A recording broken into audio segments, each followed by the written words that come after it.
Maverick News presents The Rick Walker Show. Defrag your mind.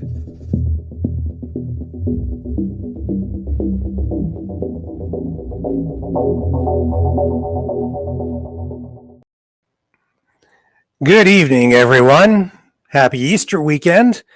I'm Rick Walker. This is The Rick Walker Show. I'm flying solo this evening. Almost solo, that is, because tonight's program is a call-in show. So we're excited to have everyone participate who wants to participate, and you can participate by joining the conversation. And tonight's topic is, can Donald Trump win in 2024? We did preview this topic during our last broadcast 2 evenings ago. And as promised, that's what we're going to be talking about. And that's what we're going to do tonight is we're going to take calls and give everyone an opportunity to chime in and have their say. Can Donald Trump win in 2024?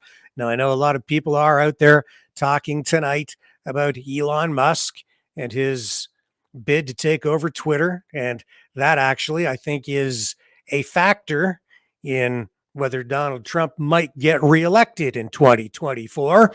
But that is not the main focus of tonight's discussion. The main focus, of course, is, can Donald Trump do it? Will there be challengers, as he seeks the nomination from the Republican side heading into the next presidential election? And there is a lot of time and a lot of political ground to cover between now and 2024. But I think it's a discussion worth having because the political landscape has certainly changed since Donald Trump was first elected in 2016. And since the onset of the pandemic in 2020 and the election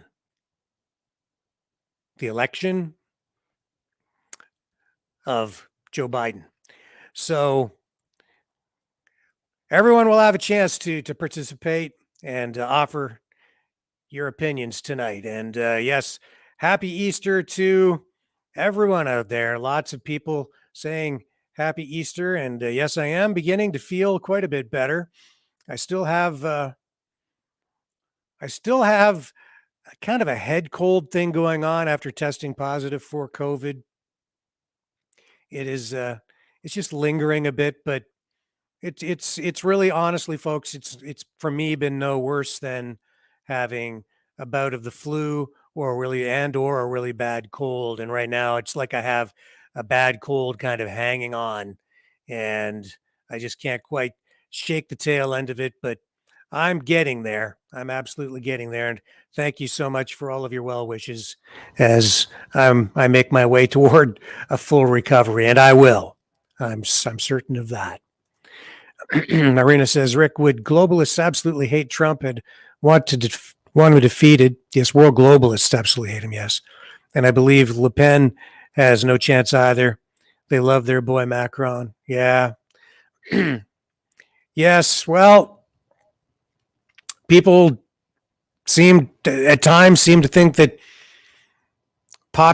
so-called populist movements are gaining momentum, and then things wane. And yeah, the globalists, they certainly have a socialist agenda. And Macron fits that bill in France.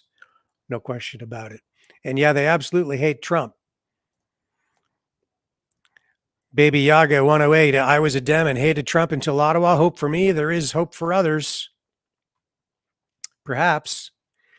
We will see. And when we open up the phone lines in just a few moments, you can call in and share your thoughts. And we can put some voices to some of those names out there, and get more of the Maverick family involved in tonight's conversation.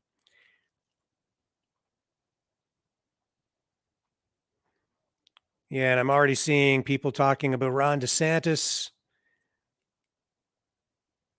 and a few other possible challengers to Trump as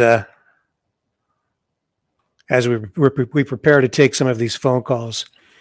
Helen Walker says, good evening, Rick. Please stay safe and well. And I hope everyone else out there stays safe and well too. And I am safe and well. I've been staying at home. I've been sleeping a lot. And I know that I did not get nearly as sick as a lot of other people out there. And for that, I'm very grateful. And I'm counting my blessings, that's for sure. So thank you to everyone for that. And I'm glad that I didn't get the thing in the arm too. I am. Nor do I intend to, no matter what. So there you go. And Miss Jensky says Ron DeSantis with hearts. Yes, I think he's pretty awesome as well. And I've been longing for Florida-style freedom here in Ontario, Canada, where, of course, I live. And I don't know where all you folks live out there, out in Maverick land, but Florida has been a shining star as far as I'm concerned, an example for the rest of the world to look up to, an inspiration for us all, a beacon of freedom in a sea of despair over the last 2 years, largely. I got to tell you, Toronto, don't know what that means. Yeah, Trump DeSantis 2024. I was saying that just the other day. 2 days ago, actually. What a ticket that would be, right? Trump, DeSantis. That would be one heck of a ticket. Pretty tough to beat that. Pretty tough to beat that. Take ginger and cloves in a hot drink every day. I'll try that. We all love DeSantis, says Julie Walters, but he doesn't want to challenge Trump. I see President Trump and Vice President DeSantis. Then, after 4 years, we'll get 8 years of President DeSantis. Yeah, I could certainly see that. And I can say that a lot of people are sort of longing for that. And I can understand why. So let's get things queued up here. And we've got the phone system fired up.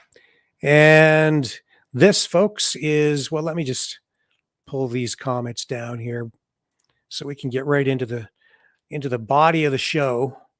And the first thing we'll do is let you know how you can call in and participate in tonight's broadcast here on The Rick Walker Show on the Maverick News Channel.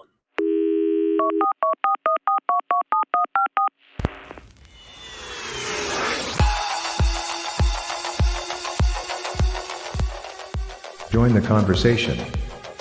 Call 1-833-975-3733. That's 1-833-975-FREE. Speak up. Speak out. Make your voice heard. Maverick News. Fighting for freedom by defending your right to free speech. Via Maverick. Join us.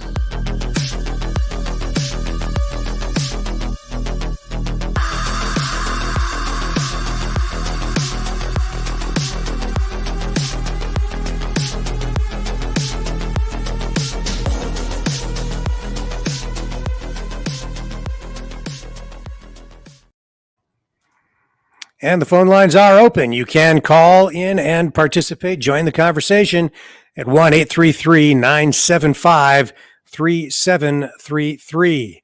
That's 1-833-975-FREE. And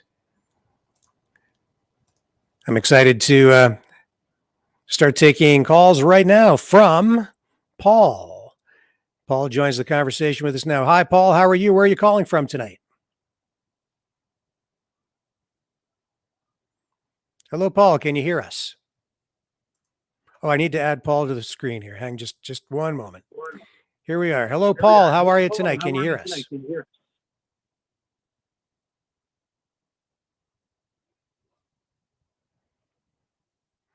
Maybe Paul can't hear us. Not sure exactly why.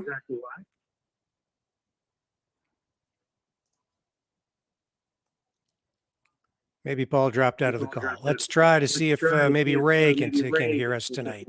Hello, Ray. Can you hear us? Yes, sir. How you doing, Rick? Just fine, thank you. Where are you calling from tonight, Ray? I'm calling from beautiful Wyndham Center, Ontario. Well, welcome to the program. What are your thoughts about Donald Trump heading into 2024? I'm sick of the guy, to be quite honest with you. I was a Trump guy for a while. He had the House, he had the Senate. He never built the wall. He never went after big tech. He didn't, basically, in my opinion, he delivered nothing that he promised.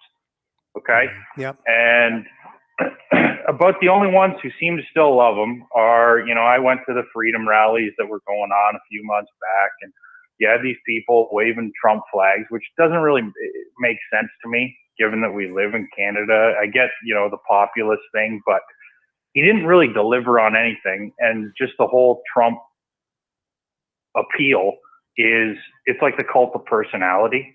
You get the sound bites and stuff like that, but he didn't deliver on anything. And I think DeSantis has done a good job of distancing himself from Trump because, in my opinion, he's completely radioactive. Like, there's no point in getting tied up with him at all. I mean, look, for DeSantis to get involved with Trump, I think the smartest move they could do would be to run DeSantis in 2024 or let Trump have it so he can do nothing. And then 2028, have DeSantis run on his own. I think old Ronnie D would be so stupid to tie himself in with Trump because he's just going to be putting mud all over himself. What do you think? Well, one of the reasons I wanted to do the program tonight was because if you go back to 2016, when the election was on and it was heading into, and Trump was originally elected, and even for the first half of his presidency, of course, right, at least, he said, I could go onto the street and shoot someone and people would still support me. And I think that was largely true. But I do see chinks in his armor, and that's because of a lot of the things you've been saying. And because of what's happened during the pandemic and the way he handled the vaccine issue, the lockdowns, all of those things, it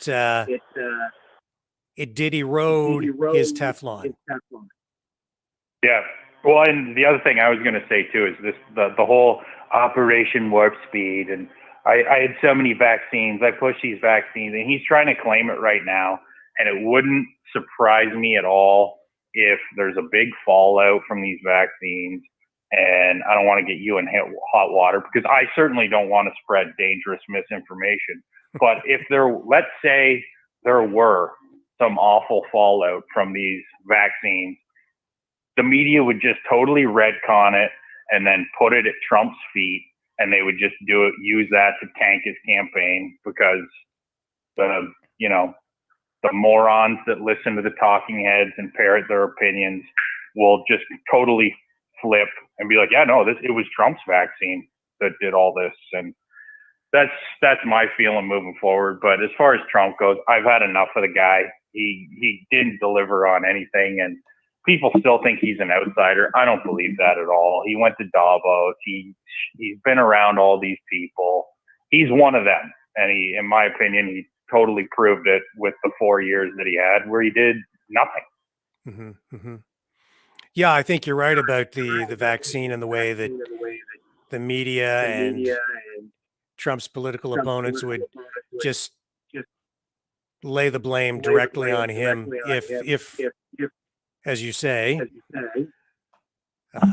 we don't want to spread dangerous misinformation, Rick. We don't want to do that. The vaccines, they are safe and effective. They work. Everybody should go. I've already gotten my 7th booster, so I don't blame you. I said I was glad I didn't get the thing in the shoulder, but I wasn't talking about that. I got extra boosters too.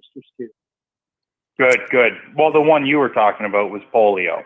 Yeah. So you didn't get your polio, and that's fine. We're not in a polio pandemic. That's over and done with, so we're fine. But yeah, like I said, I don't know. I'm sure there's going to be people who love it and think it's great, and for Trump to run. But I've like I said, I've had enough of the guy, and I feel like I've taken up enough of your time, Rick. This was a really good talk two of us had. I hope you have a good rest of your show and a good rest of your evening, and happy Easter, my friend. Thank you. It's been a pleasure. You call back anytime. I appreciate the feedback.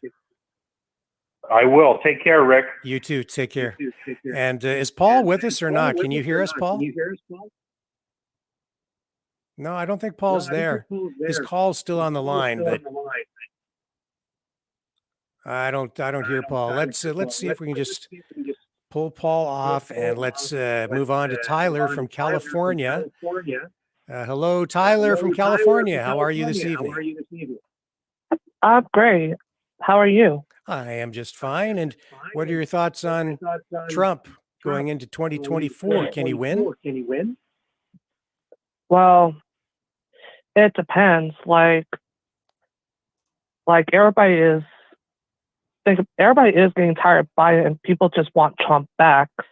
But what I'm thinking is that let's see if he pulls this off, if you know what I mean. What do you mean to see if he pulls it off? If he can get the nomination, you mean? Gets more voters, like more people to listen to him and more people to support him. Do you think he can get the support that he needs, given that he has been banned from Twitter, which was one of the platforms he used to really build up his support before, and now he's not on these other social media platforms that banned him, which I think is the wrong thing to do. I'm, of course, absolutely opposed to that kind of censorship. It scares me that they were able to do that to a president of the United States. Yeah, but I'm surprised they didn't censor Biden because he's the puppet. And Trump he's more of a truth person who tells the truth. And those liberals or elites, they don't like that. Mm-hmm, mm-hmm. Are you a Trump supporter in California? Well, my family is a Trump supporter. My dad's a Trump supporter, but my grandpa, he thinks Trump's a crook. But I actually told him, well, not all politicians are crooks. We already know Biden's a crook. Even Trudeau's a crook. No offense. No offense taken. I kind of share the perspective, so I can understand. Yeah, and on last year Thanksgiving, we actually talked about presidents. I found out that my great grandfather used to work with Ronald Reagan when Reagan was governor years ago, and my grandpa, he was very petty. He actually called Ronald's wife a bitch because it's kind of, let me explain the story. He was when Nancy Reagan called my family, my grandpa was like, "Mom, some bitch is on the phone." He called the first Nancy Reagan a bitch, and it was a little funny. But during my great grandfather's funeral, Reagan's family sent their condolences to my family because like I said, my great grandfather used to work with Reagan when he was governor. And what did he do with the Reagan campaign? What did he do? He was the advisor. I think he was the advisor of the Capitol. And it was a very interesting story. I had no idea that my great grandfather used to work with Reagan, but it was a very good story. And also, the way they sent my family their condolences, it was very kind of them.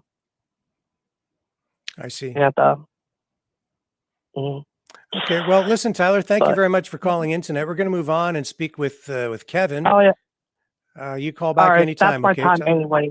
All right, thank you. That's my time anyway. Good night, Rick. Thank you. Take care. Right, talk again. And we're going to move on and speak with Kevin. Hello, Kevin. How are you tonight? Where are you calling from? Excellent, Rick. I live up at a ski hill in the middle of Montana. Well, welcome to the program. Is it, what's the weather like up there tonight? Oh, it's still the middle of winter here. We're getting snow and, but anyway, I'll be brief. Sure. I'm a Trump supporter. I think Trump DeSantis might be a great idea. as an American in Montana, of course, we're 90% conservative, other than one of our senators in the swamp, John Tester. But we live a pretty good life here because of the control of conservatives in this state currently. You know, my only thought was that we just need to get Trump's activity back, internationally, nationally, locally. Finish the damn wall. Do things that, you know, we got to use our own resources again, and that's huge around here in North and South Dakota, of course, Wyoming. If we could only sign Alberta and Saskatchewan up with us, with Idaho, Montana, North and South Dakota, we'd have a pretty good thing going. Yeah, I might be inclined to move. Sorry, it's probably not that funny, but I think the Albertans and Saskatchewans are more akin to how we believe things. And I know there's a lot in Ontario with you guys as well, but I don't know much about the East, so I'll have to assume that it's a little different. Yeah. So do you think that I noticed that even if you go on to some platforms like Gab, which are supposed to be a bastion of Trump supporters, I don't see that. I see, you know, a fair amount of criticism on there these days, especially when it comes to the vaccines and the way Trump promotes them. What are your thoughts? Is he vulnerable on those fronts? You know, I think people, at least folks that support him, have moved on and realized that there was some action needed there in theory. And none of us knew what the hell was going on. None of us knew what the heck was going on in the meantime. So we kind of had to take a leap of faith as a group, didn't we? And as well as Canada. Mm-hmm. So I know you guys had worse lockdowns by far. We didn't really have much here. And, you know, we're just still at 1 million people in the whole state. So there's not a lot of concern. Same with the Dakotas and Wyoming, I think, as well. But, you know, I guess back to your subjects tonight, I would say that it's not so much Trump, it's getting back into what we were doing positively with, you know, oil, natural gas. I know that's huge for Alberta as well. Yeah. Pipelines, the border, you know, all the hot buttons we have to deal with here in the States. And, you know, I've been following you guys since Ottawa, and used to be married to an Albertan gal. And so I'm kind of familiar with the process. But I just, my heart goes out to Canadians right now more than Americans. I think Trudeau is just, he's a nutcase, but that's all I got to say about that. And maybe I shouldn't say that, but I can get away with it down here, I guess. Yeah, well, these days with the censorship and the sensitive nature of our prime minister, I think we have to be careful about what we say here in Canada more than ever before, because it seems like free speech is certainly not protected here anymore. Agreed. I feel for you guys deeply, and the Ottawa thing was tremendous. I got so obsessed with it, I had to come home from work and watch it every night. And I really appreciate all that you put into that and all of the live streamers that were there. It was tremendous.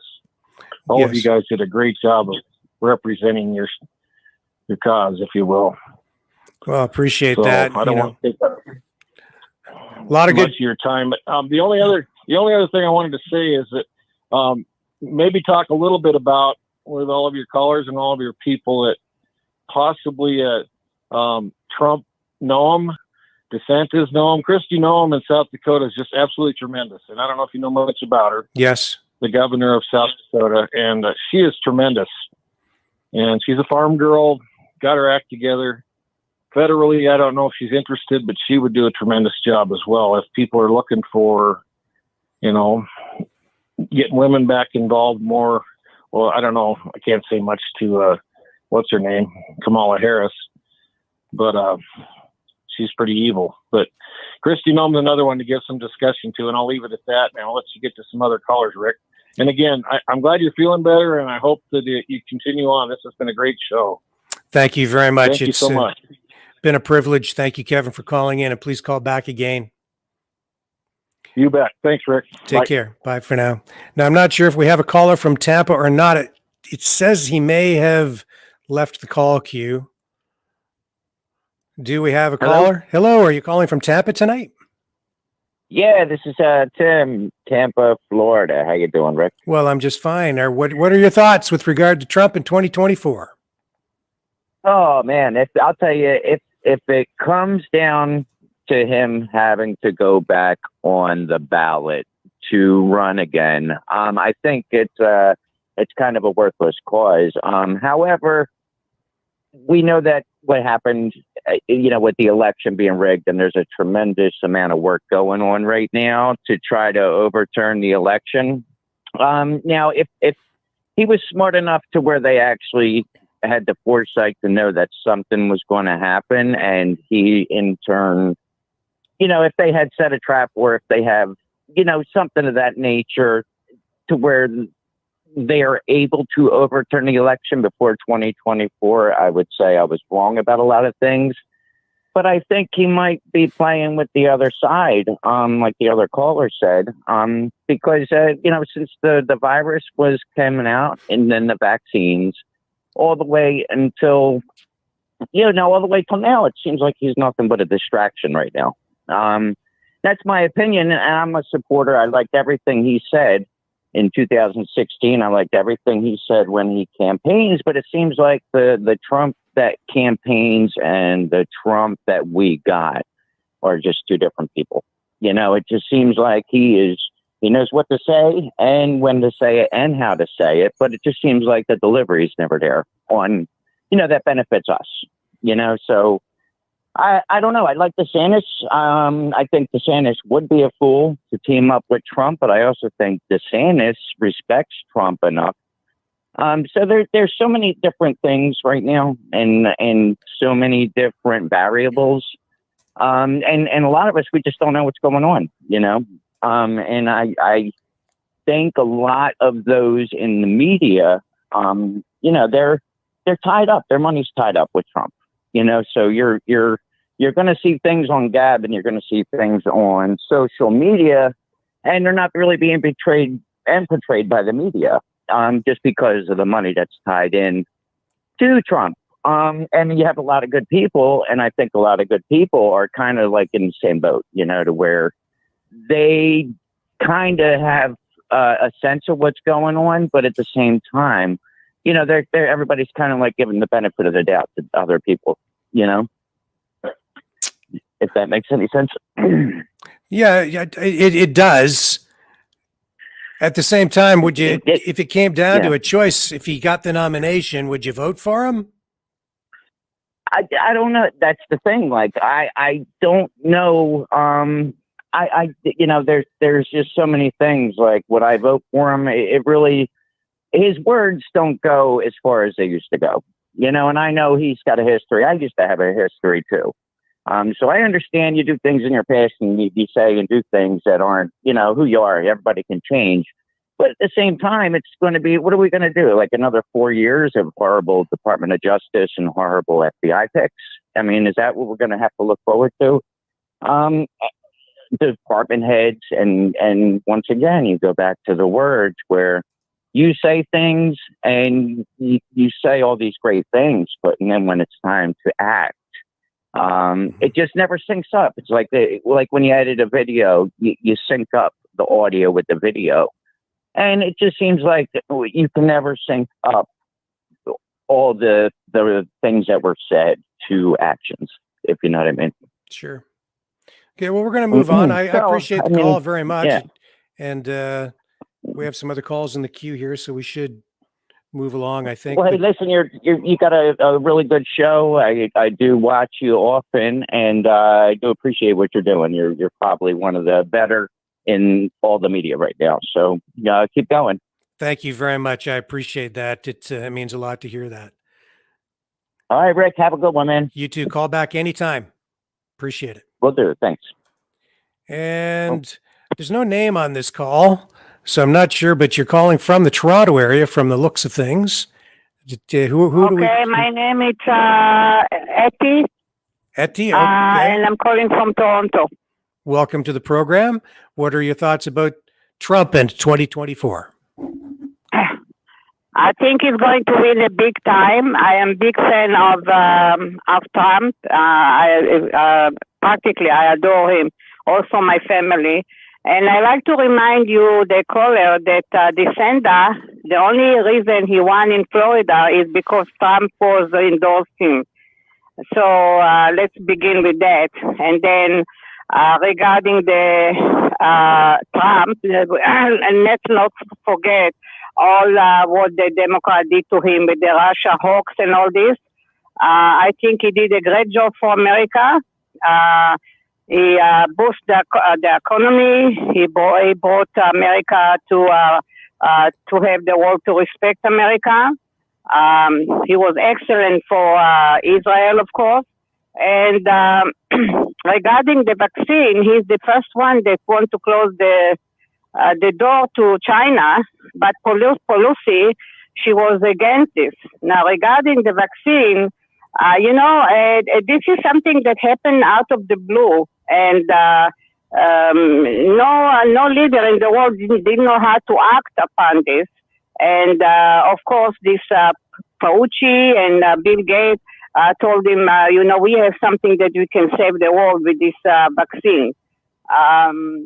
So I think it was he was in a position that if he doesn't approve it and people will die, he will have a problem. And if he approve it, then he's having a problem. But one thing, don't forget, he did everything what he can do to help during the COVID-19. He built this little hospital. He bought a fan. Everything, whatever they need, he have it for the people of America. So what I'm concerned is that now if he's going to go again, to run again, he's going to have the same problem with Democrats they did for him in the other election.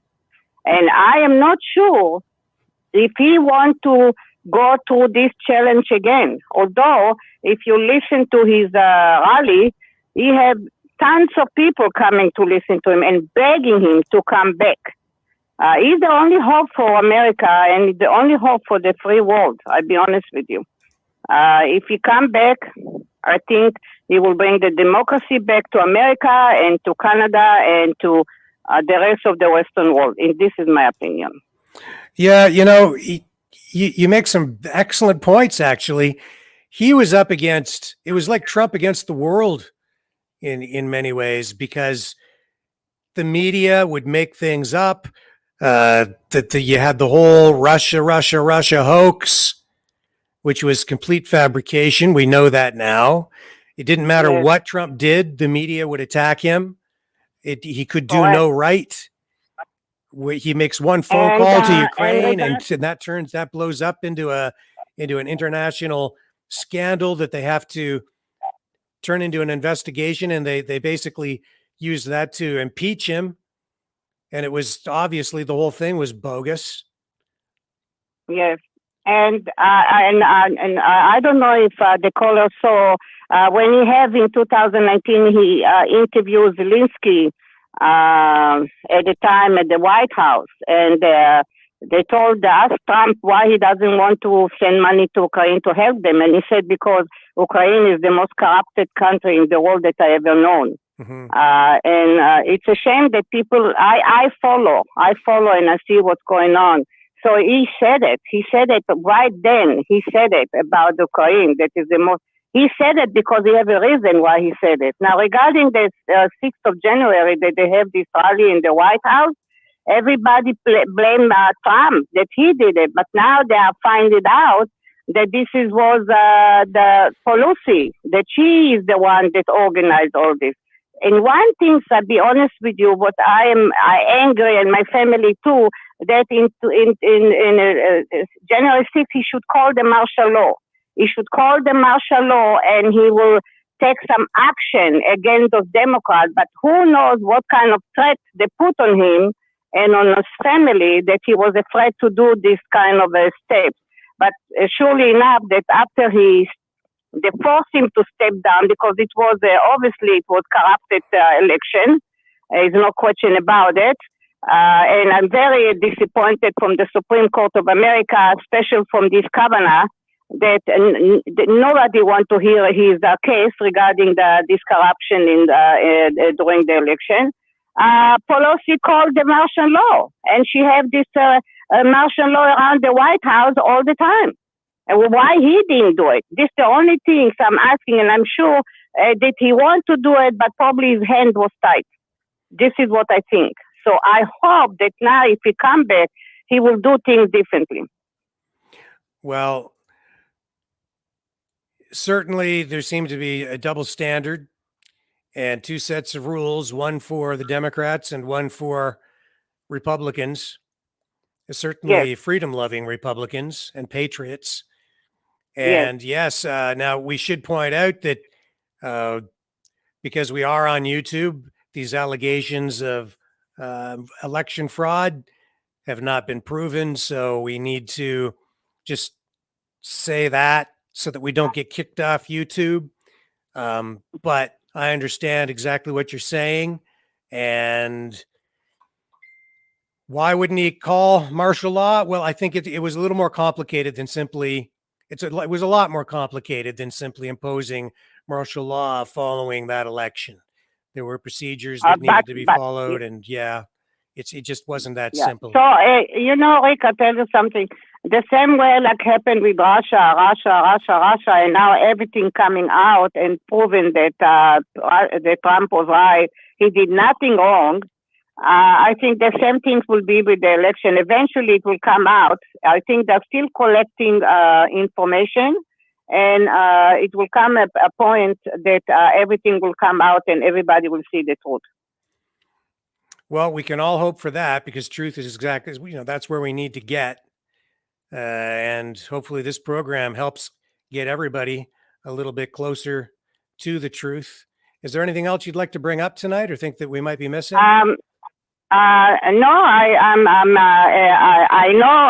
know in fact that DeSantis is not going to run for the election because he doesn't want to interfere with Trump, but he will do it after, and I'm sure he have a good chance to become the next president. But we don't know if Trump can do it only for 4 years or 8 years. This is going to be a question.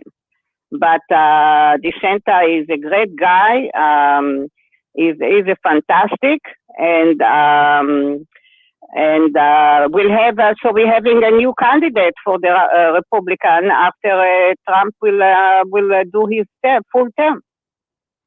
Okay, well, we appreciate you calling in tonight and sharing your thoughts with us very much. Thank you very much for letting me speak my saying. Thank you very much to let me to say what I thinking. Yeah. No, you were right on point and very good points. So thank you very much. Appreciate your input. Thank you very much. Yeah, I'm one of you listeners, by the way. Oh, thank you. Okay. Call back again. So that's it. Okay. All right. You have a great Easter. Thank you very much. Okay, we're just going to take this very brief break, and we'll be right back. The New World Order. Government overreach. The Great Reset. Mainstream media lies. Now more than ever, independent voices are needed. Donate now at freedomreporters.com. That's freedomreporters.com. Maverick News. The antivirus program for your mind.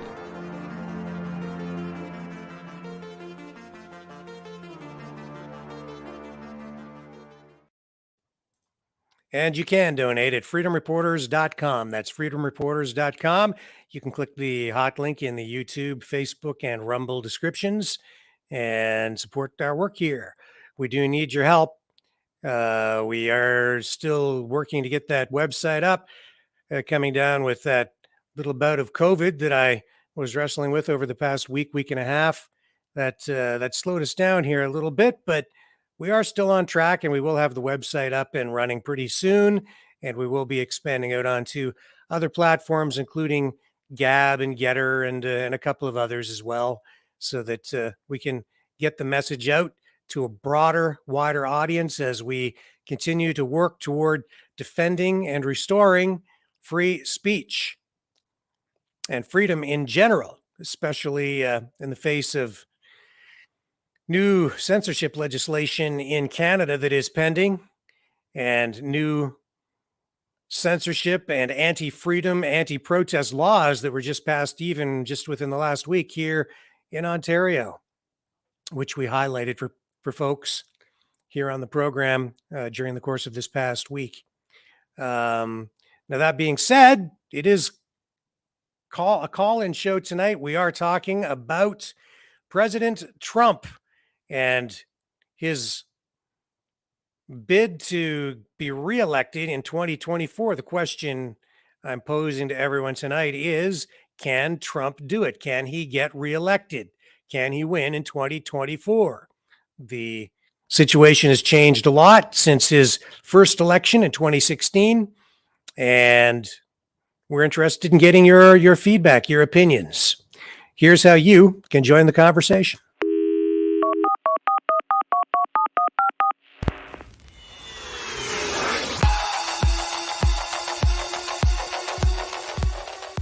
Join the conversation. Call 1-833-975-3733. That's 1-833-975-FREE. Speak up. Speak out. Make your voice heard. Maverick News. Fighting for freedom by defending your right to free speech. Be a Maverick. Join us.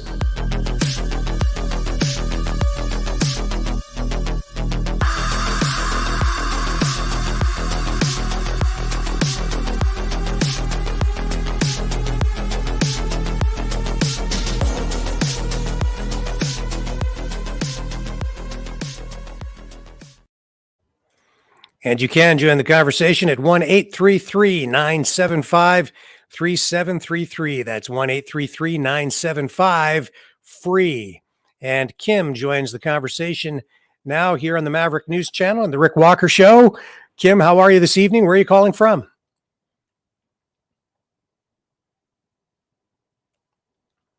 Oh, let me just make sure that we've got Kim in on the conversation here. Kim, can you hear us tonight?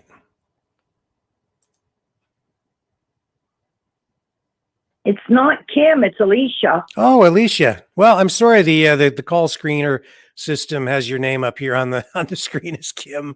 I apologize, Alicia. I think we've done this before. No problem. Yeah. This is the first time I've called in, and I just had to say it's not a question, can Trump get back in? It's a question he absolutely has to, because he's the only candidate that is up on speed on everything that's going on in the presidency. And he's so up in speed that he can reverse everything extremely quickly, and he can get the job done. And the first thing he'll do is get that wall finished. And yeah, he's going to clean house because he's up on speed.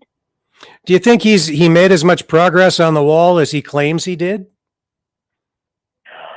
I think, like, they wouldn't give him money. They kept blocking him from getting money to finish the wall. Everything was just block, block, block. He couldn't get stuff passed because it was blocked. Like, I followed him faithfully because, sure, he's maybe not the top man on my list that I'd want to date, but I got to look at it that he absolutely loves America, and he will not do anything to hurt United States of America. Well, he certainly does. He is a nationalist in that sense, in that he does embrace the flag and wraps the flag around himself. And yeah, I certainly see that. And you're right about the Democrats and his political opponents blocking him at every single turn. It was frustrating just watching it. But I think that you would get that no matter who was in office, if they had any if they were even close in terms of platform. Would you agree with that?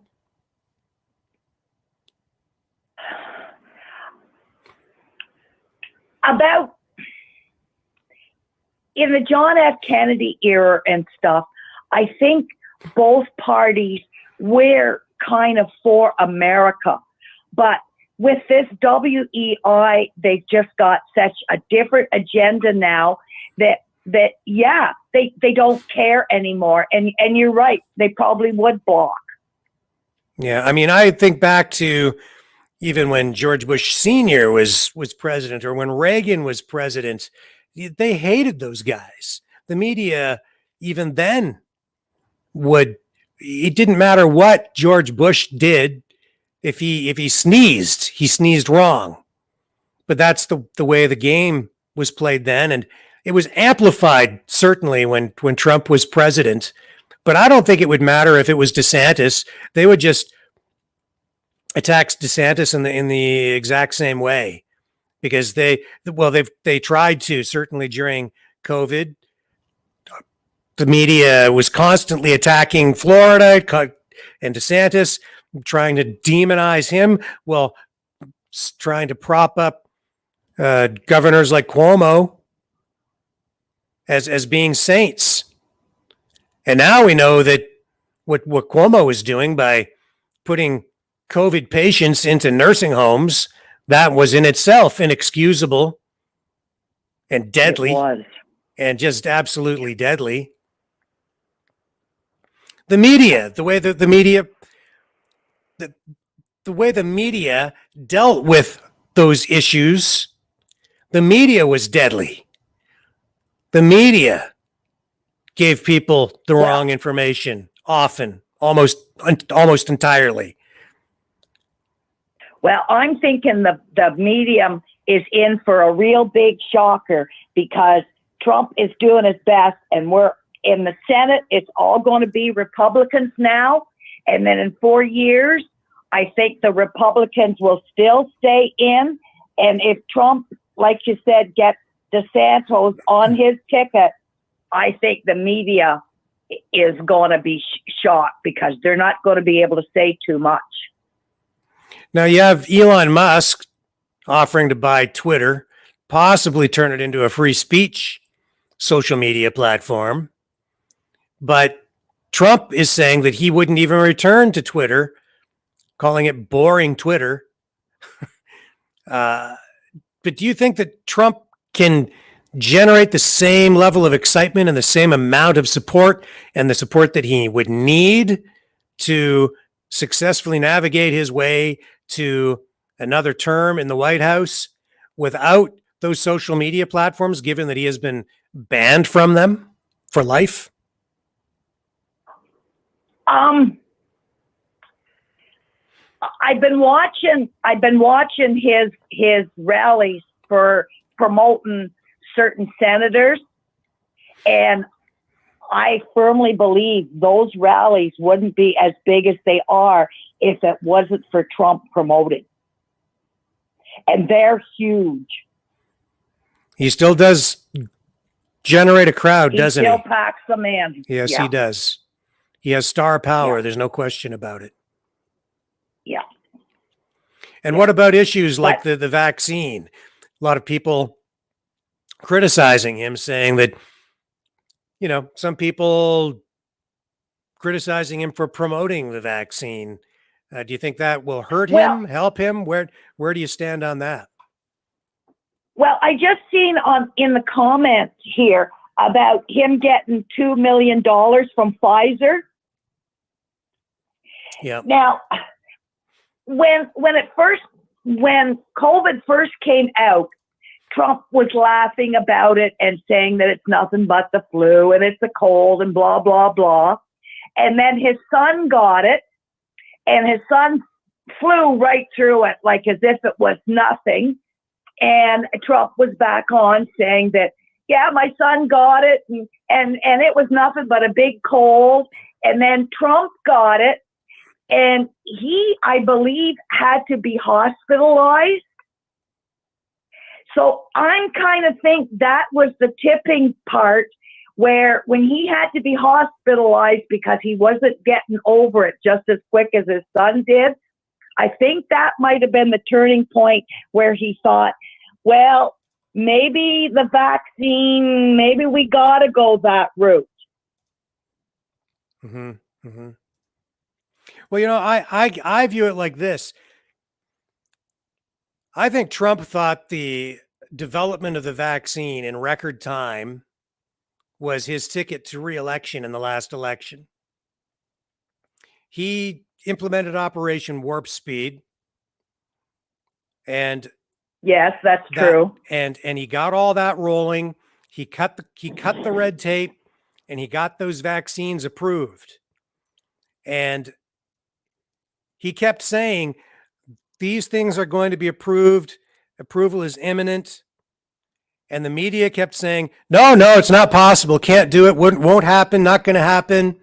And if you think back to the way that unfolded, those vaccines were ready to go, but the vaccine companies didn't actually come out and announce it until afterward. They held back on that because they were complete knobs. As far as I'm concerned, they were in bed with the Democrats on that. They wouldn't give him the win. They would not. True. Very true. Very true. And I think that if they had acknowledged that those things were ready to roll out in the way that they did, I think that it would have generated a lot more votes for him at the time. And I think it also would have cut through a lot of the vaccine hesitancy that was that resulted after the election and the uncertainty surrounding it following that. I think it would have cut through some of that. Wouldn't have done it for me. I already had my concerns at the time, and that wouldn't have changed it for me. But for some people, I think it would have. I think that it became more divisive afterward. But the point is, they wouldn't give him the win. And those pharmaceutical companies, even though, maybe they gave him $2 million, they weren't really on side with him. And I don't think they are even, and they're certainly not on side with him now. But he thought it was his ticket to win. And even now, when you listen to him talk about those vaccines and Operation Warp Speed and how the vaccines have saved all these lives, it's because in his mind, he did this great thing, and people should be embracing that and understanding that it was a great achievement from his administration, that he got these things approved in record time. And where is he at actually? He has people booing him at some of his rallies when he talks about it. What are your thoughts? Well, I would never, ever in 1,000 years get the jab because I know too much. Like when you get a vaccination, it is supposed to stop the virus. And the booster is to kick your immunity system to make sure that it recognizes the virus. And then once a year, you get a booster just to rev up your immunity and remind you about the virus. There is no C virus in that shot. So your immunity system has got absolutely no idea what you're being vaccinated for. Yeah, I mean, that's it. And these are a little bit different than, maybe a lot different than other kinds of vaccines. Some people don't even call them vaccines. I'm not a doctor. I've got my own opinions on it. We have to be careful what we say on here because we are still on YouTube, of course, and Facebook. So we need to just temper what we're saying with regard to the vaccines a little bit. Are you banned from Facebook? I can't imagine why. Yeah, I'm banned from Facebook. Now, Twitter, I hadn't used Twitter. So now I'm sharing all my stuff on Twitter now that I know Elon Musk is in there. And so far, Twitter has been letting me post. I see. Well, I don't know. So would you vote for Trump going into 2024 or not at this point? If I was an American, I would vote 300 times in each polling station because I know it's now legal. And for the folks and the fact checkers at YouTube and Facebook, I think she's just joking. But I am laughing. Sure. But I'm not sure. That is funny though. Well, and what about the economy? The economy certainly has tanked since Trump has left office. Oh, that's terrible. And Canada's in such a bad place. I just don't. It's terrible. It's terrible. And I have relatives that they don't know one candidate from the other. And I know they're just going to go into that polling station and look down Liberals, Conservative, NDP, and they're going to click Liberal because they just, I can't talk to them. They just get really ugly and they have such a way of like, you don't know nothing. So I just shut up and I don't say nothing because if they don't want to put out the try, there's nothing I can do. Mm-hmm, mm-hmm. I was told I'd get better educated if I'd watch CBC and NBC and MS like. So they tell you you're going to be. How do you top that? So you think they're telling you need to be educated by CBC, ABC, MSNBC, CNN, et cetera, et cetera? Yeah. Interesting. Oh, and I was told there's absolutely no Nazis in Ukraine, and she knows that. Ah. So I just stopped there too. You can't make a big war within your family. You just gotta shut up. It's difficult, and people just don't have the grounding in history. They don't have access to information when they're watching the mainstream media. They just don't know. You don't know what you don't know. And when you're being told by someone in a suit and a tie who sits behind a desk with a $1 million television studio propping him or her up, right? They seem to have credibility. And it's hard for people to determine what's propaganda and what is real information. And when you're trying to have a conversation with someone who's getting their information from those kinds of sources, you're right. It's difficult, if not impossible, to have a reasonable conversation with them and discuss anything on an intellectual level or even on a common sense level. No, you can't. And I send her stuff, and that's about all you can do. And if curiosity gets her and she looks at it, then maybe her mind will start thinking. I don't know. And she's this lady that I'm talking about. She's a Queen's grad. Yeah. Well, going to and not in sociology, in accounting. No. Well, going to university doesn't make you smart. It fills your head full of information, but unless you're learning how to think and think critically, you're just absorbing and regurgitating information. That's all you're doing. So there are a lot of idiots have gone to university. Yeah. And see, I was always a big fan of history. I just absolutely loved history. And in one of my comments, I put that the Democrats have been evil right back when Lincoln was murdered and before that.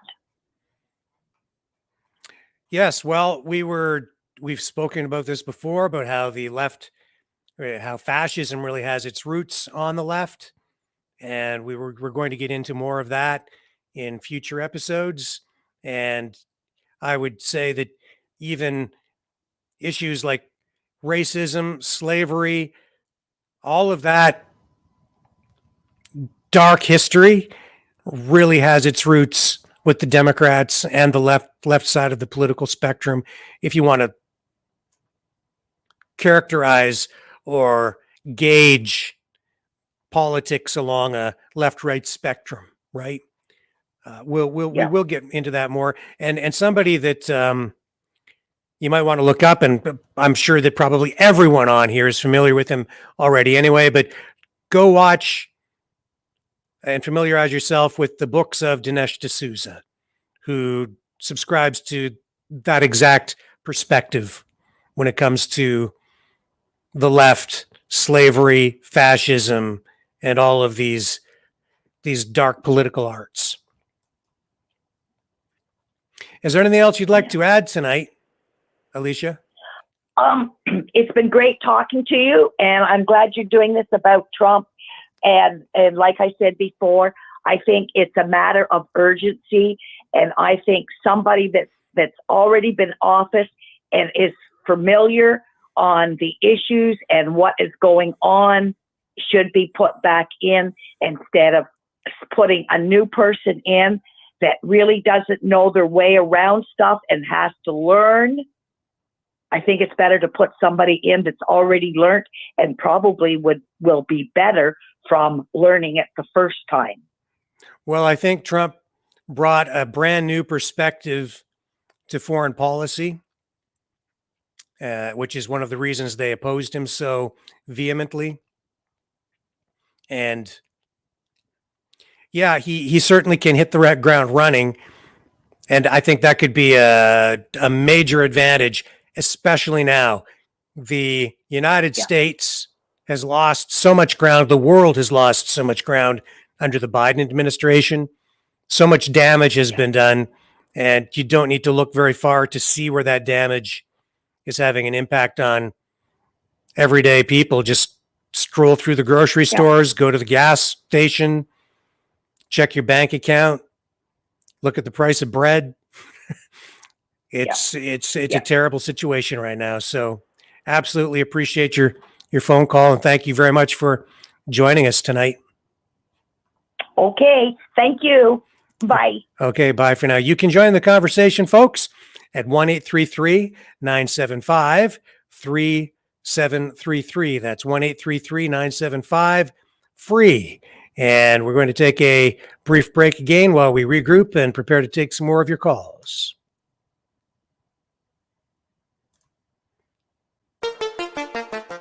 The New World Order. Government overreach. The Great Reset. Mainstream media lies. Now more than ever, independent voices are needed. Donate now at freedomreporters.com. That's freedomreporters.com. Maverick News. The antivirus program for your mind.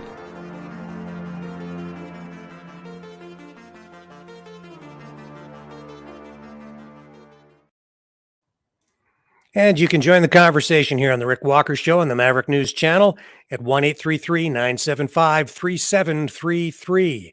Let's go now and speak with Reese.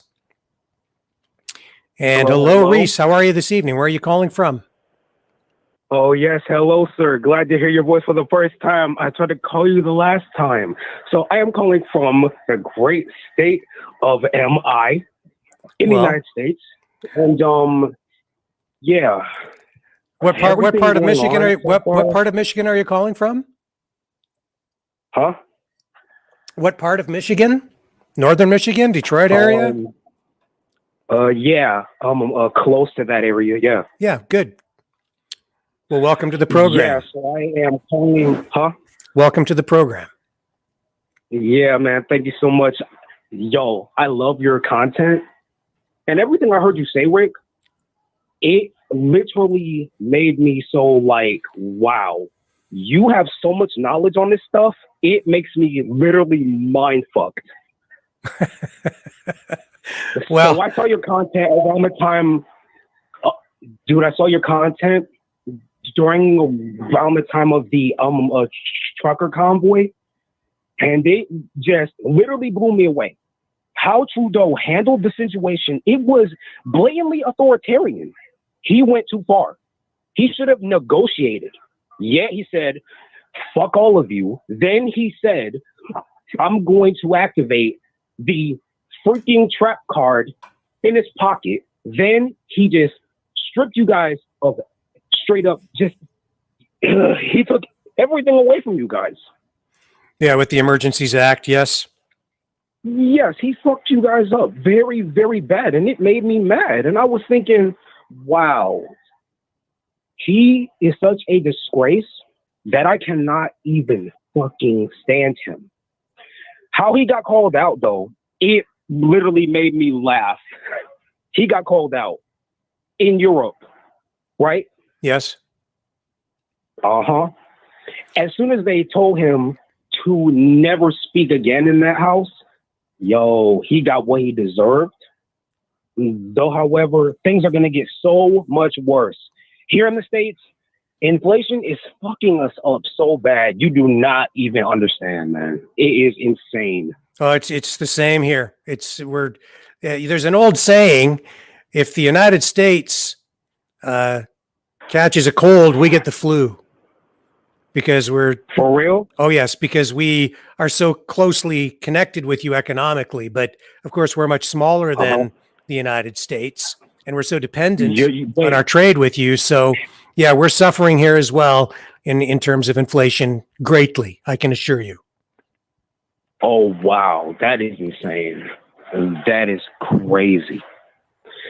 So yo, dude, how everything is happening here in the States, yo, here is what makes me so mad, though. It's the fact these far lefties, they're going even further left. They are trying to sexually indoctrinate children right now. And I'm thinking, what the fuck are they doing? It's literally screwing up my mind. They are really blatantly trying to do it. And they don't care. Why do you think they're doing that? Because they're pedophiles, even though I cannot say it on YouTube. And I'm sorry if I said it on your channel right now. Though, however, they are blatantly trying to do this because they're so psycho, bro. They are literally psycho. They are crazy. And I cannot comprehend that. I literally can't. I would never do that I would never do that to a kid. Never. Yeah, when you say indoctrinated, you're referring to school systems. Yes. Right? Yes. And yes, exactly that. Yeah. And things like drag queen story time, things like that. Oh, yes. Yes, exactly. That type of stuff and all this, man, it's just so insane. Yeah. It's so insane that I can't even comprehend and even form words right now. Well, I think it's because on the left side of the political spectrum, because it's a secular movement, they want to undermine the family. They don't believe in the family. They really would rather have parents turn their children over to the state, to state-run daycare centers, to state-run school systems where kids can be indoctrinated, not just through sexual education, but through political indoctrination. It's all part of a political ideology. Exactly. And they are a cult. I've heard that word so many times. I literally know that they are a cult. They are a cult that is trying to shun you if you don't follow their, man, like, dude, it's hard to say it. Yo, it's just so insane that I cannot comprehend it. It's pure madness. Well, It's the definition of madness. I've said for a long time that it's because you can use the word cult if you want. I would say it's a religion, and the people involved don't even realize that they are part of a religion. They believe that they are not religious, that religious people are nuts, that Christians are crazy, that people that members of the Christian religions, like say the Church of God, or you pick your religion. A lot of them will say, "Well, those are cults." From the people on the left, right? That's the way they would characterize it. But I would argue that the people on the left, they are practicing a religion, and all of these different isms, whether it's the current incarnation of feminism, environmentalism for sure, right? They are just lying about that. Right. You pick any of these isms, and they are all part of this religion. And if you deviate from that, if you don't subscribe to it, then you are a heretic. You're a sinner. That's why there can be no they dissent. Call me a heretic? Well, yes, they call me a heretic. Yo, they are the ones who are heretics. They're trying to sexually indoctrinate kids. Right. They are trying to threaten you with fake empty threats from behind computer screens just because they're on Twitter and Facebook so many days of the they're crazy. Look, okay, I'm gonna say this. I never in my life used Twitter or Facebook at all. I don't have those at all. I use YouTube and I use SoundCloud. I use all the apps I have on my phone. And I love these apps, especially YouTube. I would never judge people. Though, however, these people, I judge them.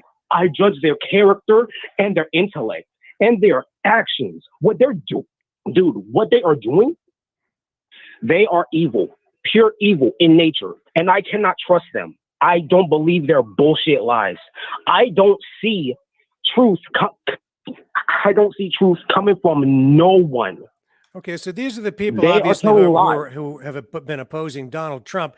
The topic tonight is, can Trump win in 2024? So you've set the table with your political views and your political ideology, which I largely share with you. What are your thoughts on Trump heading into 2024? Can he win? Oh, Donald Trump. Yeah, Donald J. Trump himself.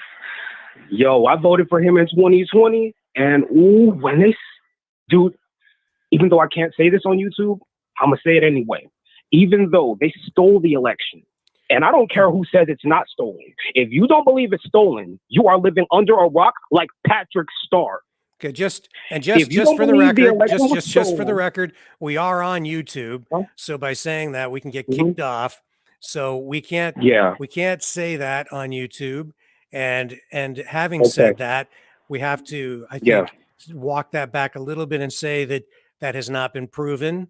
So we just have to leave that there so we can continue to have the conversation, and people can make up their own minds beyond that. So we'll just leave that right where it is, but please continue. Okay. Yep.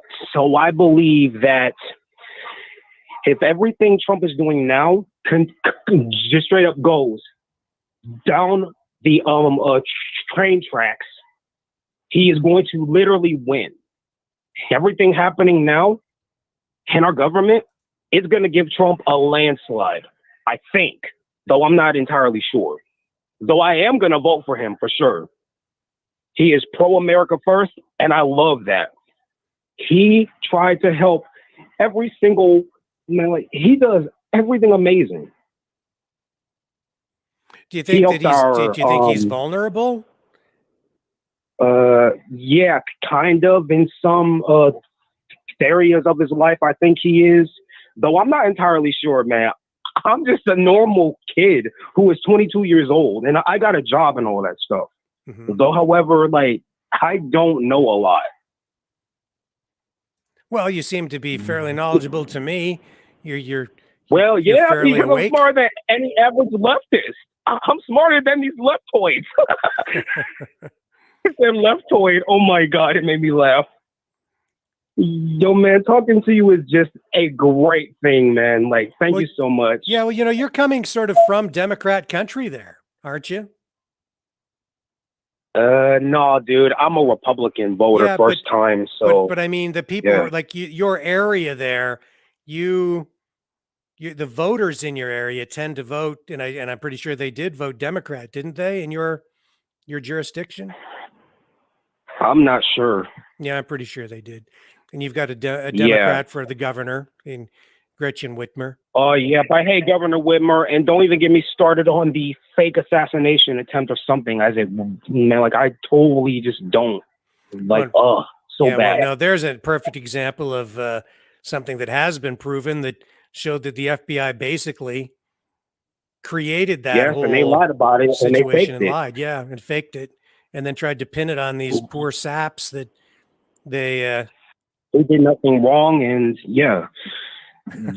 so aside on that, Trump, he is going to probably win in 2024. However, I'm focusing on right now, in November, if the Republicans take back the House, and I pray to Jesus on my soul, if he does take 2024 victory, America will be back on track, and we will have our economy booming like it was 5 years ago when he won. And then you can have your country back after Trudeau is kicked to the curb. Well, we have to wait at least until 2025 to do that now because of the coalition government that has just been formed between the Liberals and the new Democrats. Dude, they hate y'all asses, bro. They hate those who do not agree nor submit. Those who subvert your entire lives, they are the ones who are afraid of you. They're afraid of people controlling them. The people control everything of government, even though they don't know it yet. They are going to soon find out. Yeah, well, I certainly hope you're right. I hope you're right. Yep. We need some honest to God, dude. We need some big changes. I hope things get greater. Well, I can tell you that today in Canada, there were a number of freedom rallies. There was a big freedom convoy in Niagara Falls today.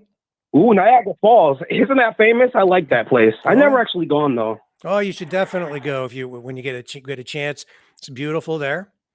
And maybe you want to check out one of the next freedom convoys up in the Niagara area. But there was one there today. I know out in Alberta, there was another one. There were freedom rallies in many places across the country. So the freedom movement is alive and well, even in the face of Trudeau's tyranny here in Canada. That's for sure. Yep. Fuck blackface Trudeau. He is blackface Hitler. Isn't that amazing? Isn't that amazing? Yes, sir. It is amazing. And yet people still voted for him. I can't believe that they did that. Yep. They are fools who don't know what they've done. Yes. But you know what I say? There's never underestimate the power of free.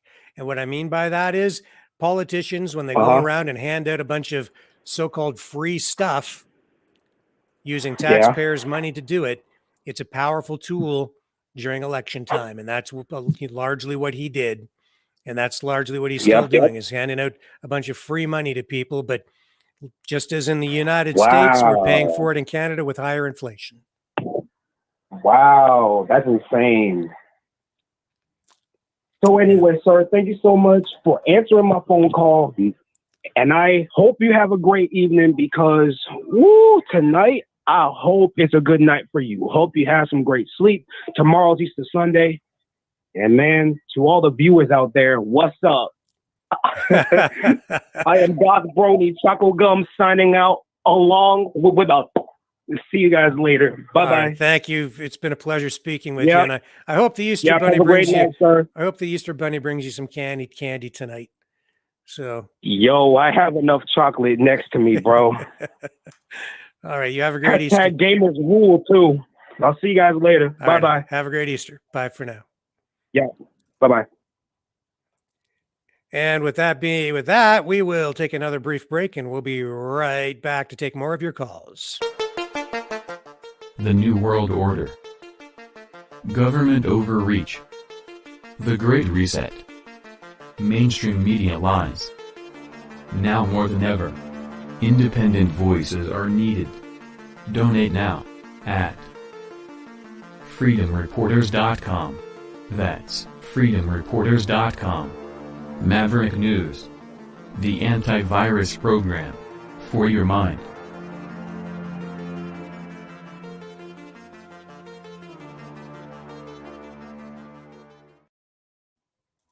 And you can donate and support our work at freedomreporters.com.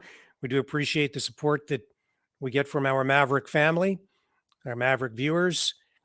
It is allowing us to expand our coverage, and it's amazing how far our program is reaching.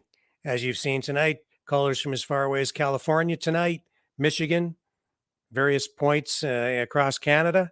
And we've had, even in the last couple of weeks, callers from as far away as Antarctica. That was a pretty cool. Well, we've had that gentleman call in twice from Antarctica, and that was pretty awesome. We learned a few things from that. And you can support what we're doing just by donating at freedomreporters.com. You can click the hot link to the donation page in the YouTube, Facebook, and Rumble descriptions, or you can go straight to the donation page by typing in freedomreporters.com. Or if you aren't in a position to donate and assist us that way, you can still support the channel simply by watching and subscribing to our channels, especially over on Rumble, where we're trying to get our subscription numbers up to get off the YouTube and Facebook censorship platforms. And don't forget to ring the subscription notification bell as well. That ensures that you won't miss any of our videos. And if you'd like to join the conversation here on the Rick Walker Show tonight, you can do so by, I'll bring up the number again, calling in at 1-833-975-3733. That's 1-833-975-3733. That's free. It's a free call. And here's the information on calling in one more time. When we come back after this, we will take more of your calls here on The Rick Walker Show.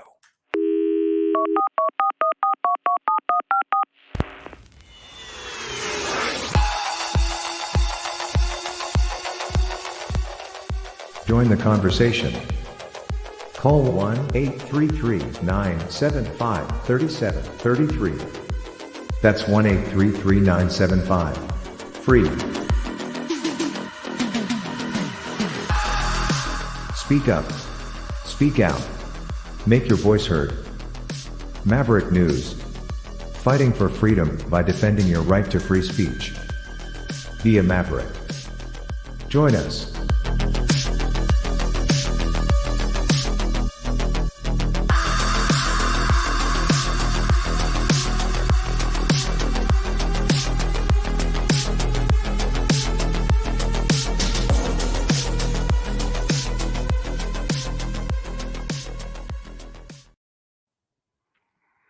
Now, I would like to play a little clip for you of Donald Trump, since we're talking about whether he can get reelected in 2024. And here's an example of Trump being booed at an event where he was being interviewed by Bill O'Reilly in front of a crowd. So this is him talking about the vaccines. And this is one of the reasons I wanted to do tonight's program focused on this topic. So let's just give you an example of why I think that there are some chinks in Donald Trump's armor heading into 2024. Get away from ourselves. You're playing right into their hands when you sort of like, oh, the vaccine. If you don't want to take it, you shouldn't be forced to take it. No mandates, but take credit because we saved tens of millions of lives. Take credit. Don't let them take that away from you. Okay, so the president made news. Do you agree with that? No. No, man. Shit, no, man. I believe you get your ass kicked saying something like that, man. Who's the person in Trump's sphere who keeps? Okay, so that's an example of a video where he's being criticized, and that's exactly kind of my point. Okay, so there's a lot of people out there who were Trump supporters before, but they're not as adamant about supporting him right now. Let's go to the phones again. We're going to get Michelle on the phone here in just a moment. I just need to queue up Michelle's call here. Just 1 second while I bring Michelle up into the queue.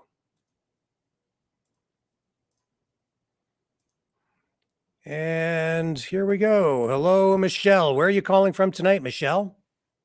Hey, Rick. I'm calling from Scarborough, Ontario. Welcome to the program.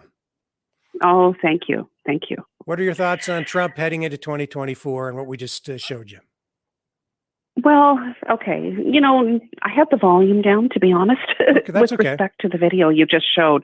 Mm-hmm. But I feel that despite his foibles, his faults, of which he has many, he does deliver, right? And I think he will get in. I think people are sick of Biden. I do think Trump will get in. You know, unless the Democrats come up with some star candidate, Trump will get in. Do you think Biden will survive that long? And Harris? You know, he could survive. He absolutely could survive. I don't know, you know, cognitively. You know, and I say that out of empathy, not out of, you know, I'm not trying to be mean, but cognitively, I don't think he'll survive. I mean, I had two parents who had dementia.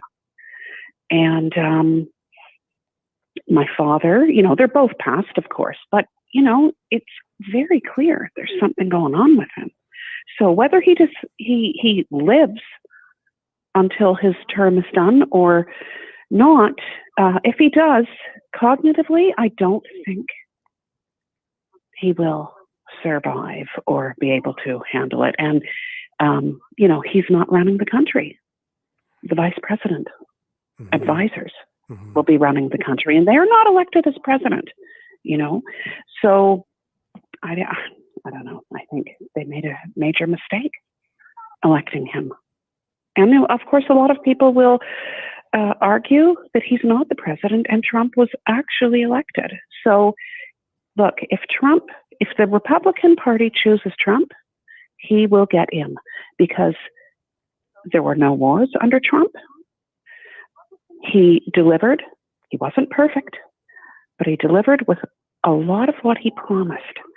And what can I say? People want security. People want stability. And that's what people will vote for, despite his foibles and his imperfections. Do you think other challengers will come forward to try to take it from him? People like DeSantis? Or, I think people will come forward. People always come forward, right? People always come forward in elections. But I don't know. I think people love him and people hate him. I think it will be him. Yeah, I mean, there's Greg Abbott, governor of Texas, Marsha Blackburn, senator from Tennessee, Tom Cotton, DeSantis, Doug Ducey. There are a lot of different names. Will Hurd, Robert O'Brien, Mike Pence is in the wings and building his campaign. And, that's interesting, painful just to see that, but that's happening. Mitt Romney, I don't think he stands a chance. Yeah. Marco Rubio, Ben Sass, lots of potential candidates out there. Absolutely. And like I said, there always is. I was in the United States during the, in 2016. Sorry, yeah, 2016, I was visiting family in the United States and sitting in a hotel and watching a lot of, debate, pundits and all that. And, a lot of these names you just mentioned, or some of these names, I should say, they're repeats, right? But they'll come forward. But I do think it will be Trump. Honestly, Republicans love him. And do you think that his strategy right now is helping him? All these rallies that he's continuing to do, it's like he's just continues to be in campaign mode. I've never really seen anything quite like this before, and he keeps on packing them in too at all of these rallies. Will that translate into votes for him? Absolutely, absolutely. Because you know what, he does it his way, and he doesn't necessarily, all along. By the way, he doesn't necessarily do the prescribed way, of doing things. He does it his way. And I feel Republicans appreciate that. Yeah. And the economy certainly seemed to be a lot better when Trump was in office. Absolutely. I have family members that live in the U.S. that tell me that. I mean, I am not, I'm not the beacon of knowledge, okay? But I do have family members, that tell me this. So I have to, I take what they say. I have people that live in California, frustrated with what's happening in California. And they rave about the economy under Trump. When it comes down to it, Trump promised, and in most cases, Trump delivered. Not all cases, but he delivered. It's my opinion. There were no wars. It's my opinion that Canada was better off even when Trump was in office. What's your view on that? You know what? I agree with you, Rick, because again, it goes back to the stability. Under Trump, there was stability. Love him or hate him, okay? Of course, Canada benefits from stability. I agree. So, and Canada benefits from a strong U.S. economy too. Absolutely, absolutely. And I also feel, though, under Trump, the relations between the country, both of the countries, were not as strong as they had been before, though. Mm-hmm. So, but that's because we had, an opposing sort of government. We had, if we had a conservative government and we had Trump, would Canada-U.S. relations have suffered? Probably not. So, hey, this is just my opinion, my humble opinion. I'm absolutely in step with you on this. I agree with you. Yeah. 100%. Well, Rick, I'm going to let you go because I'm going to receive a grocery delivery, but thank you for bringing me on, and I love your show. It's been a pleasure. It's been a privilege. Thank you, Rick. Okay. Thank you. Okay. And we'll move on and take a call now from Jim Hutchins. Hello, Jim. How are you this evening? Where are you calling from? I'm calling from Ohio. Well, welcome to the program, and thank you for joining us. What are your thoughts on all of this? Okay, it's Ken, not Jim. Oh, okay. The call screening system kind of gets that messed up sometimes, but thank you for joining the conversation. Right, I'm calling from actually Williamsburg, Ohio, which is probably 20 miles east of Cincinnati. Okay. Okay, that's where I'm calling from. I'm calling about Trump. Sure. And what are your thoughts? Okay, I think there's no doubt he will win a nomination easily. There's no problem there. With DeSantis, I don't think he would want to even go that route yet. I think he's doing well in Florida and everything's going there. And as long as Trump can keep the momentum going and everything, I think he'll be president again in 2024. And stuff. But Go ahead. Well, I was going to just with reference to DeSantis, he didn't win his election in Florida by very much. I think it was only by about 1%. And Absolutely, yeah. I wonder if he were to leave the governorship and who would replace him and what would happen to Florida? Would it flip Democrat? But I mean, that's a whole other set of questions. But well, I don't think it would flip Florida, and I don't. Reason DeSantis just barely won by what he did anyway, but that's before everybody kind of knew where he was coming from. So once he gets in there, he proved himself. See, he sure did. Now, yeah. So right now he's ahead in the polls by double digits in Florida. So yeah, he won't have no problem winning this time. So yes, but that's the way I look at DeSantis. I think he's satisfied where he's at. He'll stay there. Let Trump go ahead and do his thing and get back in.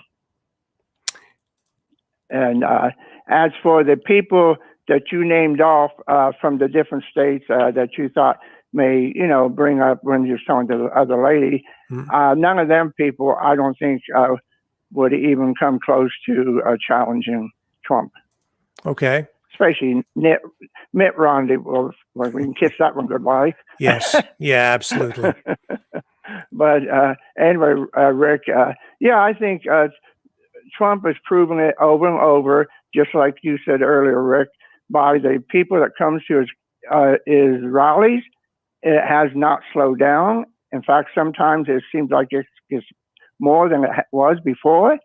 And he will be in Ohio at the end of the month in Delaware. So that should be interesting. He'll be supporting D. Vance.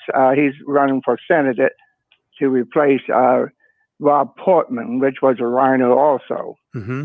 Mm-hmm. We got to get him out of there, out of state Ohio. Then we need to get Mike DeWine out of there also. And so governor. These endorsements that Trump is offering up, how much weight do you think they carry? Do they carry as much weight as they used to? Oh yeah, I would say. Oh, absolutely. I would say 80%. It would be that much percentage wise. Mm-hmm. He would, help the candidate, and he just came out with Vance just yesterday. I was hoping he would come out earlier. The primaries are coming up in May here in Ohio. And for that reason, I was, but it was better late than never. He hasn't come out anything about Mike DeWine, which we have. Renacki is going to be one of the candidates we'll be running against him. And we're hoping that that's who he'll support next. Come out and bring him, right. When he comes to the rally in Ohio back into the month, Rick. Yeah. So, and for our Canadian viewers, can you describe the economy under Trump versus what we have now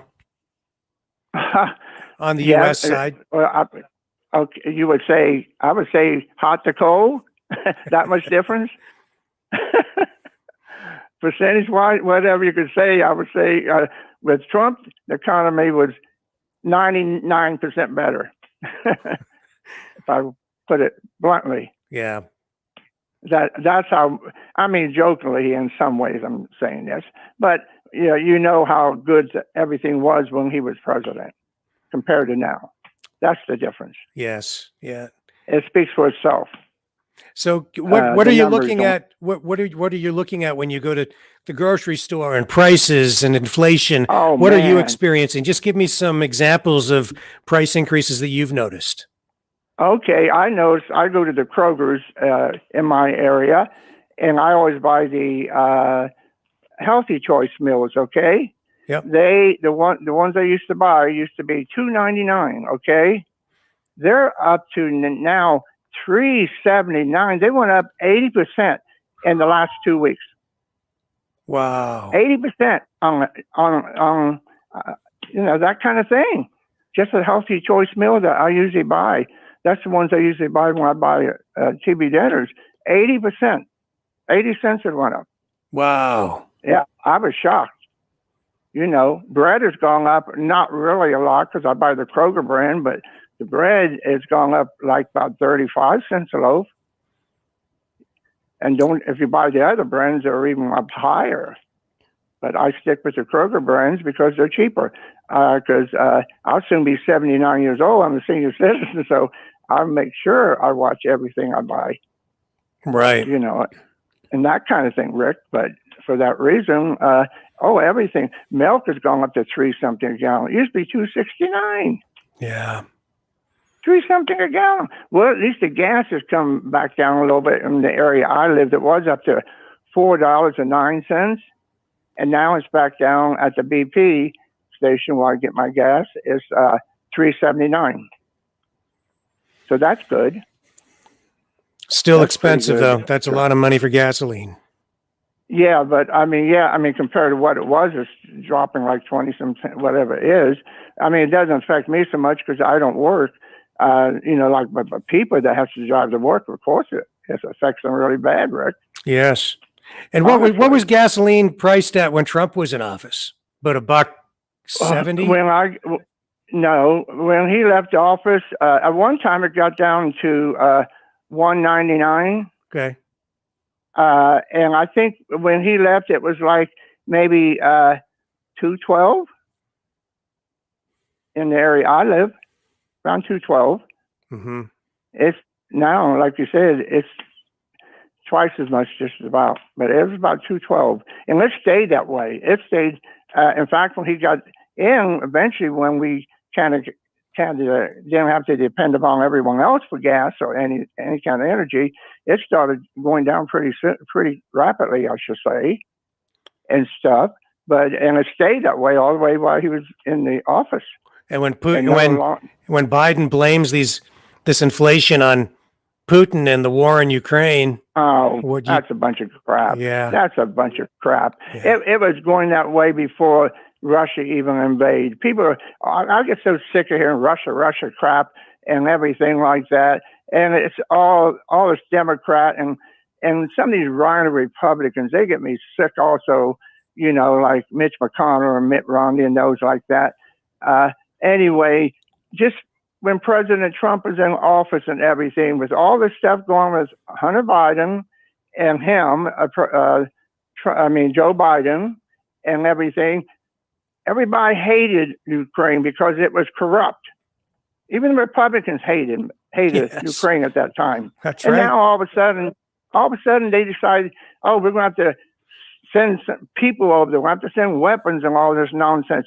I don't mind them sending the food product for the people that are suffering, but don't get us in another damn war like every time, like the Bushes did, and that kind of stuff. No. Just send the food and what you need to do to help the people that are suffering, but don't send no guns or anything else over there to them. I'm with you on that. Absolutely not. I'm with you on that. Yeah. I'm all for helping people, sending humanitarian aid wherever it might be needed. But in this case, Absolutely. I'm just not in favor of sending weapons and money to buy more weapons. I'm not into that. No. It's sickening to me. You hit the nail on the head. Just a couple of years ago, all they did was talk about how corrupt Ukraine was. Now all they want to talk about is how we have to defend the democracy, right? Right. There ain't no democracy over there. No. There ain't no democracy over there. It hasn't been for years. And what happened when Obama gets in there? He gets in and changes the puppets over there. Yep. And look what we've got in there right now over there. In all that lab, they hid that and said there was nothing going on over there. And finally, they had to admit there was a lab over there. Lie after lie after lie. And they want us to send guns over to them. But, some of these old stupid rhinos, siding with the Democrats. And even Hannity, I can't even stand him anymore. Yes. I don't even watch him anymore. Only one I usually watch is Carson Tucker. He's the best. Yep. As far as I'm concerned, anyone, even some of the Fox News is ain't as good as it used to be. I agree. I've watched interviews with a couple of the different people that interview people on Fox last year, and there was a question asked by one of them, and the lady all of a sudden she just quit talking. She said, "Well, we can't answer that question. Oh, we got to change. We got to ask the different. You got to ask the different question. We can't answer that question." She just stopped and just like she was listening to a headpiece, what someone's telling her. Go to something else. Tell them they can't talk about this. That's happened on Fox twice. Yeah, yeah, and it shows that how much power George Soros has. That's right. That's what it shows. We all know that. I know it, and things like that, Rick. Yeah. It's just crazy. And DeSantis, just yesterday, he signed a law about the abortion. You can't have no abortion after 15 weeks, same as Texas did, Yep. And so he pushes things, and he don't care what people think. That's the reason I like him. Most people like Ron DeSantis. You know what? As far as I'm concerned, we elect politicians, leaders, to be leaders, right? And to do the right things, and absolutely. it's a rare breed that actually does it. Sure, and like DeSantis has said yesterday, and he said this before when he's doing these bills and passing this stuff. He would like to see some of the other Republican governors get on board with him about this stuff. And you hardly hear any of them saying anything. The Republicans, there's more Republicans, Rick, that controls the United States, the governors, than there is Democrats. And it usually always is that way. Mm-hmm. You would think things would be a lot better for that respect alone, but it's not. We got some of these old rhino governors, the one in Arizona, hoping he gets topper, I hope, and things. And Mike DeWine ain't much better. He had that lockdown stuff, but wasn't nothing like what you guys have in Canada. Even when I live in this area, it wasn't even that much lockdown over here. I would go in gas stations, and they would have a sign, you got to wear a mask to go in. I would go in, and I would get my gas paid for and come out. No one says anything, We wasn't all figured out about this COVID down in this area where I live, like there was in other states like New York, California, and stuff. Mm-hmm. I never felt totally locked down here. I never did hardly have to wear my mask. Maybe when I went into Kroger's, something like that. But anyway, and they put the mask up here since I think last July. We haven't had to be wearing a mask anywhere.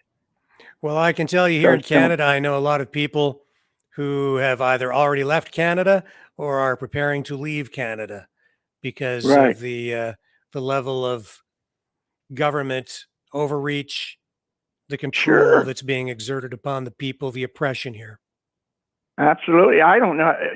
It has to be depressing where you guys are. I mean, I've been watching you ever since the truck Freedom Convoy. I've been watching you guys, and when your show came on, I watch your every night. I watch your show. Thank you. So, yeah, I really do. I really appreciate it. Only thing I have an issue with is when you talk and when Brendan talk, sometimes he's too high or you too low, and I got to constantly turn my volume back and down. It's not evenly out. You know what I'm saying? Yeah, we're trying to work on that. Yeah, you need to get together and make sure you get your volumes both the same, because usually yours is louder, and then I got to turn it down to hear Brendan. Yes. Then also I got, that turn back up here. You know how that works. But that's the only flaw I have with your program. Everything else, you have good people on here, really good people, and a lot of interesting people calling in also. So yeah, I tell my friends about your show. I watch Canada news every night. I watch consider your news. Your news. I tell them every night I watch you guys until you go off usually, and stuff. And it's nice to know what's going on up in Canada. I've learned so much about Canada I never even knew until I started watching the truck, the convoy, all that freedom. And I've learned a lot about Canada, different provinces, and all those different things you got. And you got these crazy people like Kenny up there. I guess he's in what, Alberta? That's I right. think he's Yes. in that one. Yep. And he's a pain in the butt, like Ford. So, you got a lot of work up there to do, man. I'm sorry, but you do. No, no need to apologize. I agree with you 100%. I'll tell you this. I love the United States. I really, really do. I always have. It's just, I love Canada too. Oh, sure. But boy, Absolutely. I feel like both Canada and the United Yeah. States are under attack. Oh, I don't feel it. I absolutely. know what they are. We're under attack. Yeah. We're on this attack like the rest of the world with all this global crap and all these things like this. And Trudeau, I can't sometimes when you play a clip by him talking, I'll turn it down because I don't even want to hear him talk. I can't stand the man. I know you want to put a view out there what he's saying, but just to hear him talk, I just can't stand to hear him talk. Honestly, Trudeau, or how you pronounce his name. Yeah, that's right. I just turned down. Yeah, but there's a guy who was born with a silver spoon in his mouth. Yeah, and a black face. Yeah, and a black face. That's right. Yeah, black face and a white liar. Oh my God, yes. Yes, and I did watch a little bit from Niagara Falls yesterday. Today and things. So I've been keeping track of what's going on up there. Whenever I see things that is shown down here, and things. So I just feel bad. I tell my niece and everything about this. She watches some of this stuff also, and we just feel sorry for you. It's bad down here, but you guys are really up against the wall there. Everybody seems to be against free speech, and everything else up there. You guys, you got good people coming up to talking about it, like the man you had yesterday and stuff, or the day before, the Blue Party, wherever he's from. Jim Carhalios. And things. But if these people in Canada just wake up to what's happening to them, it just seems like so many people still up in your area just kind of thinks it's still okay to wear a mask when you don't have to. You'd be surprised how many people are still out there wandering around, even outside, with masks on. There's a huge amount of psychological damage that has been done here. It is. I'll do that. And usually who it is, Rick, it's the ones that are supposed to be so smart, the high educated people are the goofy ones that does this. Yeah. It's not the common people like you and I, working people. Well, I don't work now, but I did for a long time, but that has common sense. They don't know what common sense is up in Canada. These people that are going around with masks on. I don't see anyone down here wearing masks. I haven't seen them for months wearing masks down here. Yes. You know. And there's a certain degree of arrogance here in Canada, I believe. Right. I think that Canadians not all Canadians, but there are a lot of Canadians who just think they're smarter, and we're not. We're just not. We're no smarter than anybody in the U.S. or Mexico or any other place. No. Same with the United States. They stick their nose where it don't belong half the time, like we need to save the world. Well, we don't need to save the world. We be able to save our own country and let the world take care of itself sometimes. Yeah. And in fact, if we take care of ourselves first and make sure that our backyard is cleaned up and our families are taken care of and our economy is prosperous, then we can actually do a lot more to help people in other countries and help them in their own countries much more effectively. But if we just give away the farm and open up the floodgates, it doesn't work. No, what's left then if you give up the farm? Yeah, nothing. That's right. That's your freedom. And same thing with the United States. I don't know how many different times they've kind of like overthrown a regime somewhere in a little country here, whatever like that, for some kind of interest that we want in that country. But that ain't the right thing to do. To do something like that, like I said, Obama helped to put who's ever there right now, Zelensky, and at that time when he Yes. was president. And Yeah. I think it's 2014 or 2008 when he did this. Yeah, 2014, Zelensky. Yep. And Yep. yeah, and stuff. And right now, he's the one that's running this country, not Biden. He's behind the scene. Right, we all know that. Him or the Clintons, they're back there doing this stuff. Joe just wandering around, don't know where he's at. It's pitiful. That's exactly right. That's exactly right. It's pitiful. He looks like an idiot. He sounds like an idiot. And the people in the world makes fun of President Biden because he is an idiot. And, I would Simple feel as sorry that. for him, except I find it difficult because Biden, if you go back over the years, over his career, he's just been so mean-spirited and such a just a kind of a jerk sometimes. Absolutely. And everything. He's been like that. Oh, he's been running for president I don't know how many times. And he's really not the president now anyway because they stole the election. There's no doubt about that. We ain't that dumb and everything, except the Democrats were smarter than us because in the election, we was too kind of involved knowing that Trump was probably going to win and stuff. We let our guard down while they was planning all this stuff about mail-in ballots and all these extra things that they was doing and caught us off guard. And regardless of how you would say they stole it, they may have even stolen it legally, but that's because they changed the rules. And there's more than one way to cook up an election, right? It's by manipulating the media, by having people like Mark Zuckerberg inject hundreds and hundreds of millions of dollars into the electoral process. There's just all kinds of things that happened that were inappropriate, but may have actually ended up being legal because the rules were changed on the fly. So that's a lot of what went on. You're exactly right. Yeah, you're exactly right. And you wonder if this happened in 2020. In the United States, I wonder this. I wonder how many other elections were like this, except it wasn't noticed as much because it was just like local things, that maybe, senators and they're important, but even lower than that, maybe just people locally, elections being stolen there it was just because the president election really came out to show what was going on, like Pennsylvania, and Wisconsin and Michigan and Arizona and Georgia. Yeah. Same thing. I say this stuff has been going on for a while. It's just that we were caught off guard. And just like you guys were caught off guard up there also with what's going on, because it's just like your politician people of you got there also.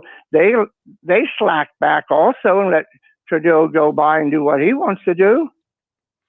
Even the laws that they're passing now, these censorship laws, a lot of this is designed to undermine political opponents, other political parties, so that it takes away their voice. Absolutely, and everything like that. Just like all these horrible things, like they had that minister up in Alberta in jail all that time. Up in where Kenny is at, Pastor Pavlovsky, you mean? Yeah, but he after he got out, I've seen him on several American TV programs. And we're talking. Yep. That's the thing. That's the thing. Politicians like Trudeau don't understand. Tyrants like him don't understand. Is the harder you squeeze, the more things slip through your fingers. It's absolutely right. Yeah. You're right. You take somebody like Pastor Arthur and you try to make an example of him and you end up making a martyr of him. Absolutely. It just makes him stronger. It makes the people on the freedom side more resilient and more determined than ever. Right. I seen him talking on a TV program down here last week and talking about when he got out and everything.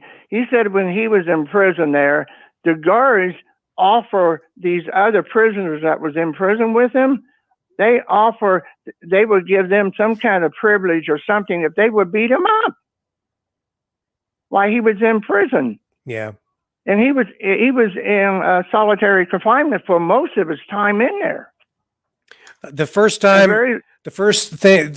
time he came onto my radar was in the earliest days of the pandemic, and Pastor Archer was on the streets of, I believe, was it Edmonton or no, it was Calgary, I'm pretty sure, and he was feeding the homeless, and it was in the dead of winter, and it was very, very cold outside, and the cops showed up to shut down his church food line, which was out on the street. And they were because the government wasn't providing assistance to the homeless anymore. And so you had the most vulnerable people out there, people who had no other supports, many of them mentally ill people, or drug addicts, or other people who couldn't even get shelter because of the policies in place at the time, because of the pandemic, and because of, no drug addicts or whatever the reasons might be, but they had no other place to go. So he was out there making sure these people didn't die, and the cops are out there arresting the poor guy. Yeah. See, this is how sick it can get. Yeah. This is really how sick it can get when that's all they think that they can do is harass people. There's something they're trying to do right. Well, just like when the truckers was there, they was feeding people, helping people down there. Nothing was going on wrong, but they had to make it look like something was going wrong that was illegal. It's so senseless that you think back. I think back to that original incident that the first one I was aware of with Pastor Arthur. The cops and the government would have rather let those poor homeless people die in the cold and starve to death and freeze to death than have someone feed them. And they did it all in the name of public health. It's freaking ridiculous. These cops and these politicians, they need to be held accountable at some point, because they're way out of line. They are way out of line. They've been out of line for a long time. The problem is, Rick, and everything. Yeah. But what's with the preacher and everything, I think the whole idea of that, because I think some of these people are so evil, the leftists, that they probably are atheists, half of them, whatever, and they don't believe in God and don't want anything to do with someone that's even mentioned the name of God, because it offends them, because they have no use for any kind of rules like anything, the 10 Commandments, anything that would just be common sense things to treat people and to do what you need to do to help people. That's what it's all about. The leftists, they have no morals. Simple as that. Even in the United States, it's the same way. Same way. When you take God out of the equation, you lose your moral compass. Absolutely. And that's what's happening in the United States like it is in Canada. It is. Same thing, Rick. Very sad state of affairs, no question about it. I didn't mean to keep you so long on the phone, but anyway. No, not at all. It's been an absolute pleasure. Great conversation. We got a little bit off topic from Trump, but all very valuable comments, and I greatly appreciate you sharing with us tonight. Okay, Rick. But Trump is going to win. Take my word. Okay, I'll mark you down and hold you to that. Yeah, boy, I'm going to feel bad if I have to do something and have to say I'm sorry, but I will say I'm sorry for those. That's okay. There's a lot of forgiveness around here for people making mistakes. There has to be, especially because I keep my mouth open so much. So there you go. A lot of forgiveness, like you said, maybe on your program, but you need to put that in your government. Thank you. Yes, we absolutely do. Yeah, a lot more forgiveness and a whole lot more tolerance would go a long way. Absolutely, Rick. So it's really nice talking to you. I enjoy your program. I've been watching ever since you've been on, even when you guys was down the street and everybody. It's really neat to watch. And I've learned a lot about Canada. I'm like you. I love Canada, just like I know you guys love America. We're stuck together. We like it or not. That's right. And fortunate that we are. We're absolutely. We're right together, the same countries that can have the same beliefs in long ways. You know what I'm saying? Yes. How that goes and things. But just remind Brandon, either talk up a little bit or you have to turn yours down. Okay. Well, we So will work I on want the to audio keep- levels. I want to keep going my victim, hitting the little thumb thing and going up and down, up and down, up and down. So anyway, Rick, take care. You got a great program. And I'm glad you sound better. You look better, like you're feeling better from all that you've been through. And that's great news. Yeah, we're getting there. Thank you so much. And you have yourself a great Easter. Yeah, you too, Rick. Thank you. Thank you. Take care. Bye now. And there you have it, folks. And it is now 8 p.m. Eastern Standard Time. You can donate and support our work by going to freedomreporters.com. That's freedomreporters.com. You can click the hot links in the YouTube, Facebook, and Rumble descriptions to go straight to the donation page, or just type in the URL, freedomreporters.com.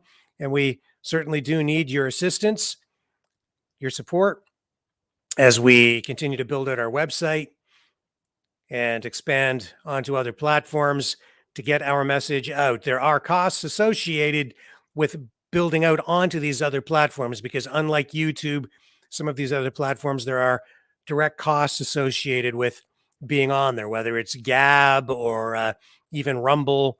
There are costs associated with that.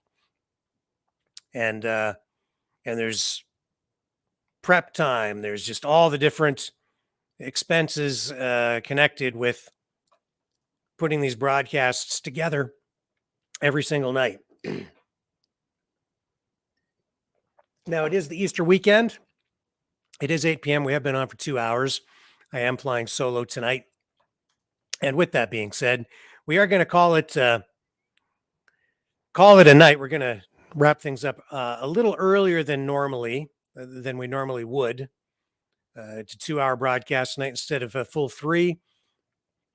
But I think it's been a productive and an interesting series of conversations that we've had here tonight regarding the Trump 2024 presidential bid. And we appreciate everyone who has joined us during the call-in period tonight.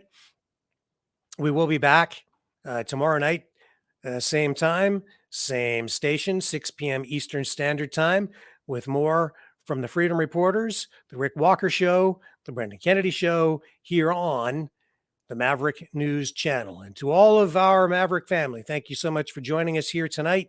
We do appreciate everyone who called in and everyone who left comments in the comment section as well.